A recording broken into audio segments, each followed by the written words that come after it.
Redeeming your Roblox gift card is super easy and takes just a few seconds. Whether you want Robux or a premium membership, Roblox lets you apply your gift card instantly from any device. Here is the quickest way to get your balance redeemed and ready to use. You need to go ahead and launch any of your web browser on your mobile device.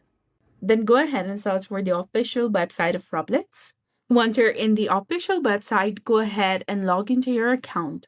After that, tap on the three lines in the top left corner of your screen and then tap on gift card option that is below official store in the left hand side of the screen.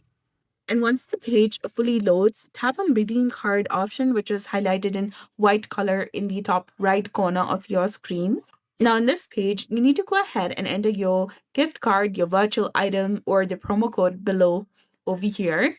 Once you enter the code that you have, go ahead and tap on this redeem option that is also highlighted in black color, and you'll be done. Then you'll be able to claim certain Robux from that code. So that's it for this video. I hope you found this helpful. If you did, please like, share, and subscribe. Thanks for watching.